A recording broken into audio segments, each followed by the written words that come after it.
sur le papier, l'Espagne fait quand même un meilleur tournoi que les Bleus. Ah oui.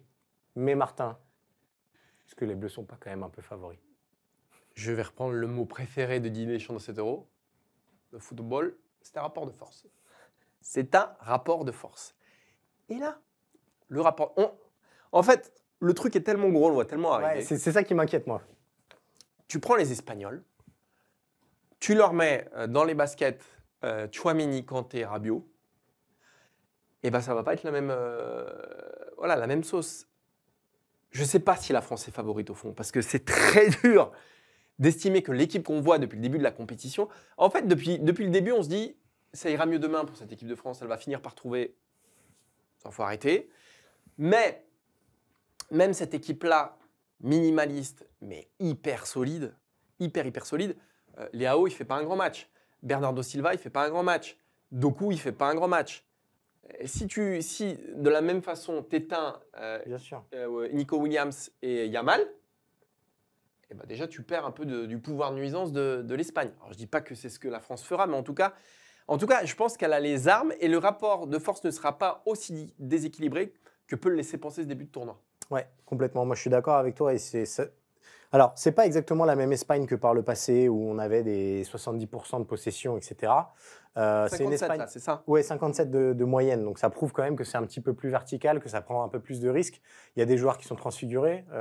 Fabien Ruiz, qui n'est pas du tout le même joueur qu'au Paris Saint-Germain, reste que quand même, déjà sur le papier, il y a des joueurs en équipe de France qui sont 2 ou 3 crans au-dessus de ce qui se passe en Espagne.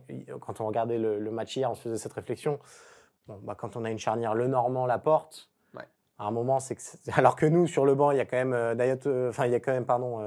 Konaté, Benji et Benjamin Pavard.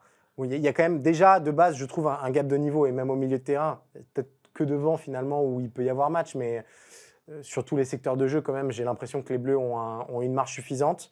Il y a l'expérience, et ça va jouer aussi. Yamal, aussi brillant soit-il, à un moment, peut-être que l'enjeu d'un grand match comme ça, si on lui rentre dedans, si on arrive à le sortir un petit peu de son match, ça peut devenir un peu plus compliqué.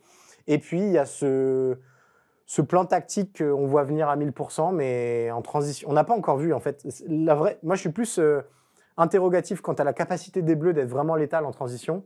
Pour moi, c'est la vraie clé du match. Si les Bleus retrouvent cette capacité-là, j'ai même pas envie de souffrir, quoi. J'imagine presque un match pas facile. Ce sera pas un match facile, c'est jamais facile une demi-finale d'Euro, mais un match où en tout cas on peut jouer sur nos forces.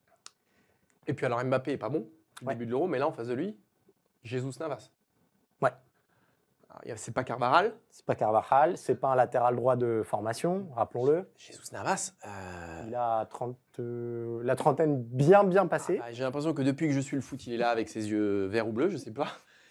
Mais alors, si on m'avait dit qu'une demi-finale de l'Euro, tu aurais Mbappé avec comme adversaire direct Jesus Navas, là, il y a quand même un truc. Voilà, il y a peut-être un point sur lequel insister en tout cas. Et si ce fichu côté gauche des Bleus pouvait enfin redevenir un point fort, là, tu as Yamal, Jesus Navas en phase défensive. Tu as quand même 2 ailiers en phase défensive. Hein. C'est-à-dire que nous, on a affronté l'Espagne en 2012 avec Debuchy, Sagna. Eux, ils font le contraire. Non, mais c'est-à-dire, c'est comme s'ils te mettaient Dembélé et Coman.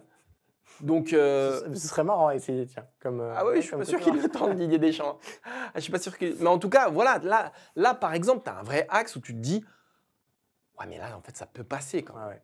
Là, ça peut passer. Et rappelons une chose quand même, parce qu'on l'a touché du doigt. Pourquoi Jesus Navas est là? Parce que Carvajal est absent, suspendu, parce que le Normand s'est blessé. Pedri n'est pas là non plus. Pedri n'est pas là. Ça fait aussi quand même des arguments en moins dans une équipe d'Espagne qui, de base, est quand même moins sur le papier impressionnante que l'équipe de France, individuellement.